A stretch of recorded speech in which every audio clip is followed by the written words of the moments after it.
What's going on, everybody? Welcome back. It's been a few months since I dropped the last video. I hope everybody's doing well. But instead of, making excuses like I normally do about how long it took me to get this video out, let's be realistic. I got this out way sooner than the last one.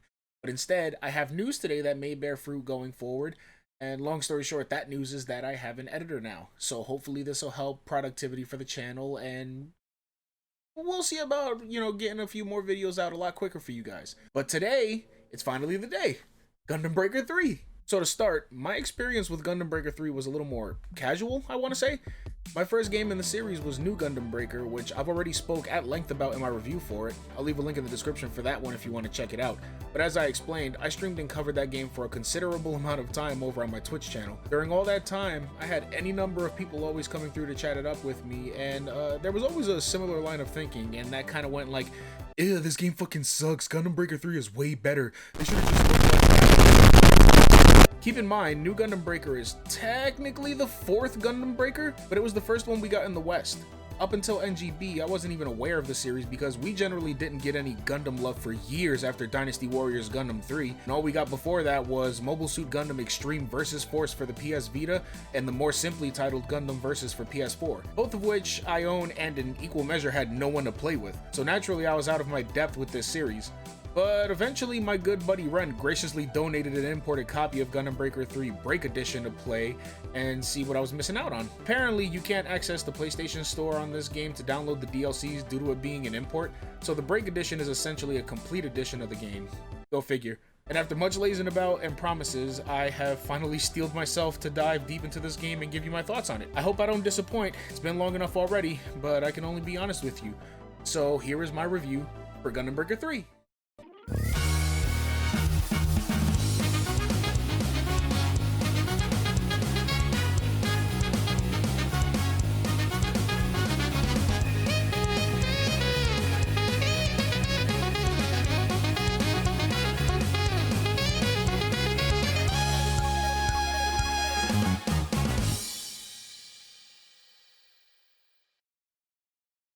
So in Gundam Breaker 3, the story is once again that you're some rando main character who just moved in the area that also happens to be good at Gunpla battles. You end up joining up with this girl named Misa and forming a Gunpla battle team sponsored by some small shopping arcade in the area. The idea is that you're going to get popular, earn some publicity, and save the store because it's about to go out of business. I dare say it's an even more straightforward plot than that of New Gundam Breaker, because for 3 of the game's 5 chapters, it really just boils down to you plowing through the competition and getting famous. Along the way, your character discovers that he has some powers that put his Gunpla battle skills a few pegs above the rest, and in doing so you earn the ire of one Will, CEO of Times Universe, who's basically your sponsor's business competitor. As you've grown in popularity, it's led his store in the area to suffer, so he decides to come overseas to assess the situation. In the meantime, after winning the local, regional, and national cups, the face of the tournament, a goofy Afro dude by the name of Mr. Gunpla, I could tell a lot of thought went into that name, decides to use his connections as a celebrity to arrange a post-tourney exhibition match between the now 2 most popular entities in the Gunpla world. During the exhibition, you're interrupted by a Gunpla who proclaims that he's come to see the combatant skills and is unimpressed. To our team, he's a total unknown, but to Mr. Gunpla and ourselves, the player who came complete with dramatic irony, for whatever that's worth here, we know that this is Will. He proceeds to flex on everyone in attendance before leaving them with both their pride and their Gunpla in pieces. Because of that, Mr. Gunpla tells the story of his relationship with Will, which it turns out 8 years back, Mr. Gunpla at the peak of his fame fought an 11-year-old Will in the finals of a tournament and graciously lost after what he considered to be a fantastic match. His sponsors, however, decided to try to save his rep by claiming that he went easy on Will, which apparently left Will walking down an entirely salty path in life, which led him to be the smug flex boy that we've seen him be. Later, Will visits your store. You later learn that Will is your business competitor, total bomb drop right there, and he reveals that he came overseas to specifically fight your ace, wonder who that is, and offers a wager that if he can beat you in the upcoming World Tournament Grand Finals, that the store will have to close down. Also, the tournament is going to be held at this space elevator straight out of Sonic Colors that Times Universe apparently is a business backer to. This one's going to be important, write this down. When you get to the space elevator and start admiring the technical marvel of it all, it's explained that the whole space elevator is run by an AI that keeps the whole thing running smooth and a bunch of other flavor talk before you're greeted by Will, who basically just shows up to say he's looking forward to fighting you. So you spend the next chapter and a half working through the gauntlet and eventually make it up to this fateful match. At the end of the match, you just begin to gain the upper hand when all of a sudden a virus is released into the AI controlling the space station from Will's Gunpla, or rather out of thin fucking air, because how this happened or who did this is neither foreshadowed or explained in any matter whatsoever. But now you have to deal with the fact that whoever did this is doing this with the intention of sending Will, and by extension everyone on board, into the cold void of space by uncoupling the space station from the elevator. The group's scientist then has the idea to connect the AI to a Gunpla battle simulator in order to send them in to destroy it so they can all be saved. It takes the strength of everyone on the team as well as some outside help, but eventually you succeed. The celebration doesn't last, however, as whoever planted the virus deleted the interface to the counterweight, which is supposed to keep the station tethered to the Earth. So after possibly the cheapest two-faced boss fight I've dealt with in years, we're still boned. That is, until that real-life RX-78 they're building over in Japan right now shows up outside the station, which had apparently been sent in to save you guys with all of its super futuristic tech. Seriously, that's where it ends. It's like the team rendered this cutscene of the Granddaddy Gundam and said, "That's it, I'm clocking out early, peace." You know, maybe it's my expectations being soured with NGB and my experience with its bare bones story, but I really didn't care about anything going on here. As a matter of fact, during my recording session to get footage of these cutscenes, I almost fell asleep. And I wish I was exaggerating that, but that's just how boring it kind of all was. The cutscenes go on for way too long for there to be nothing going on in them.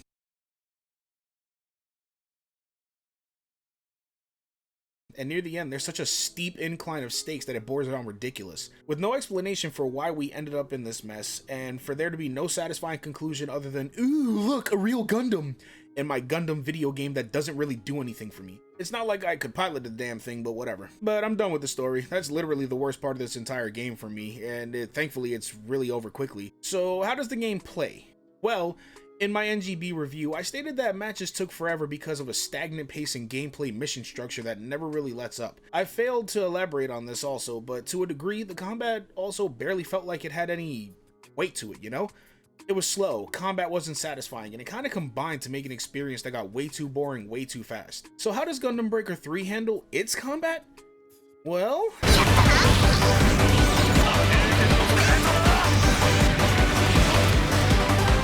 where NGB centered its entire gimmick around constant updating objectives and the race to complete them first for points, GB3 for all intents and purposes plays like much more of a familiar hack and slash beat 'em up affair. Sure, there's a few different kind of objectives like fight this giant boss enemy or destroy this monolith, but at the end of the day those are all just variations of destroy everything in your sights. And destroy you do, because this combat feels so much more interesting. In small doses the carnage is much more enjoyable, there's palpable momentum in a lot of your attacks, and once again you have total freedom over your Gundam build. Oh, not totally total, but I'll get to that. See, you start off with a rather standard build, but as you steamroll over the competition, you gain parts from destroyed enemies, and once the mission is completed, you take what you want, sell what you want, and go about your business. However, there are quite a few noticeable differences from how this is handled in NGB. For starters, you can keep duplicates. You see, this is something I also didn't touch on in the NGB review, but you only ever needed one copy of a part because they were infinitely reusable, and there wasn't a need for duplicates because they all had the same stats and skills anyway. Anytime you picked the duplicate up, the game automatically sold the dupes for money that you could use to buy parts you didn't have. But boy was that a slog, because for the first couple of story mode runs, since all the enemies were randomly generated and that there was damn near 200 kits to pull from, it took a very long time until you had so many parts that you actually started seeing sizable returns from selling the dupes. Not to mention that buying parts was damn near impossible early on, because you would take anywhere from 1 to 3,000 of the in-game currency per mission, and parts could cost anywhere from 10 to 100,000 for a single piece. I'm talking for arms, legs, the head, any of it. Break your pockets. And it was all the more demoralizing when you realize that this is all you get for 20 minutes at a time of gameplay for every mission. In GB3, not only do you earn a much more respectable amount of credits to buy parts, you can also keep your duplicates, as I mentioned before. Now, why is that so significant? Because no two parts have the same stats. All base stats can vary wildly, and different copies of parts can carry different passive bonuses, making farming the same parts infinitely more interesting due to the variety you can find. Even more than that, the Gundam parts don't cost an arm and a leg for an arm and a leg, but the difference is where a single part in NGB could cost up to 100,000, an entire kit in GB3 could be as little as 30,000 roughly. The other difference is that in GB3 you have no choice but to buy the entire kit in one go, but the game also takes the time to highlight the parts you already own within it, so that you can actually decide for yourself whether or not this is worth it. Also in NGB you were indiscriminately and randomly able to pick up pieces from high grade or master grade versions of the kit, which are 1 to 1/44th scale and 1 to 100th scale respectively. In GB3 you actually need to complete the game once before you're ever able to come across MG parts. Another difference with the parts in NGB is that other than the size of your kit, there was none. All the stats were the same no matter how many parts you picked up. In GB3, subsequent playthroughs are done in higher difficulty playthroughs, and naturally, aside from the size, those would offer parts with better stats,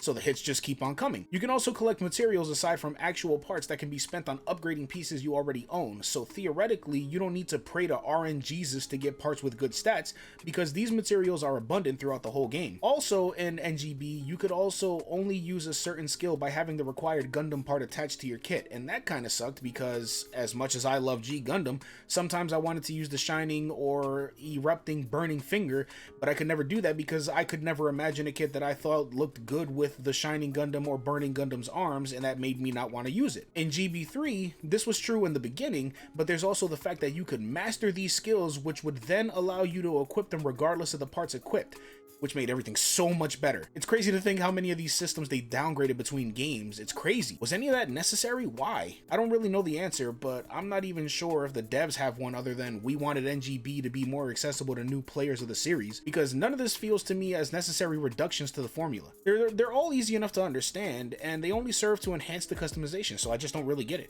If I had to have one complaint about this game's gameplay over the other, I guess that it kind of gets brain dead after a while. See, I don't necessarily think that's a bad thing. This entire game's draw is to the IRL gunpla builder who finds joy in crafting kits, so half to 2/3 of this game's entire spiel is that you can spend endless amounts of time building a kit and experimenting with that kit on the battlefield, and some of those kits can be really devastating. Hell, my friend that donated this game to me, Ren, could actually... You know what? Hold on one second. Yo, Ren. What's up? It's time for the nukes, baby. Nukes. Nukes. Bet.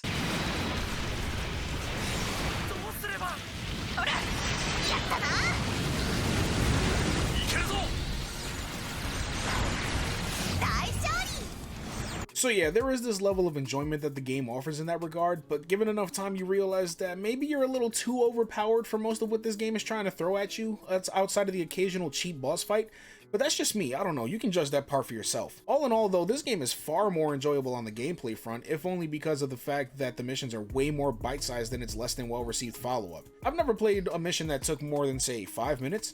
All it is go to one area, beat up everything in sight, move to the next, rinse, wash, repeat until the mission is over. The game also features 4-player online co-op, which I believe you're much more likely to find randoms in this game than in NGB's woefully dead servers. So that adds much more fun to the game because you can help others get further in the game while continuing your farming and all the other good stuff that comes with it. And seeing as how you don't need to worry about filling a team, let alone 2 teams before starting a game like in New Gundam Breaker, it's that much easier. Suffice it to say, for whatever perceived shortcomings this game may have, or whatever I have made them seem to be, if you can get a hold of a copy, I'm pretty sure you're in for a much more enjoyable romp.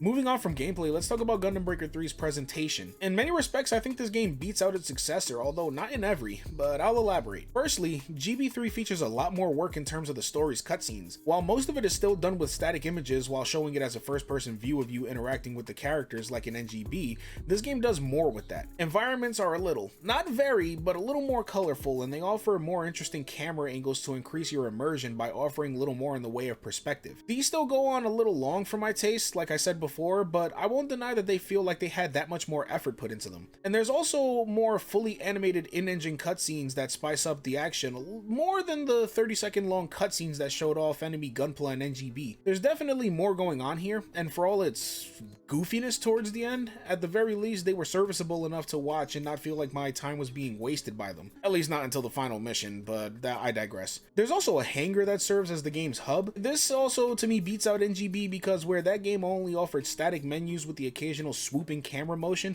there wasn't really anything special about it. But in GB3, the entirety of the game's menus are handled in this one platform where every terminal serves as a different menu, with your Gunpla sitting in the background where you can admire it. And when your buddies join in with you, not only do their avatars join in, but so do their Gunpla, so that pre-mission you can be all, ooh, that looks dope, what parts of those? I like those colors, my guy! Meanwhile, you can also buy outfits for your avatar. Those are generally not as intensive as, say, building your own custom mech, but it's still a nice touch though. Where I think this game falls just a little flat is in level variety. A lot of these environments feel samey to me.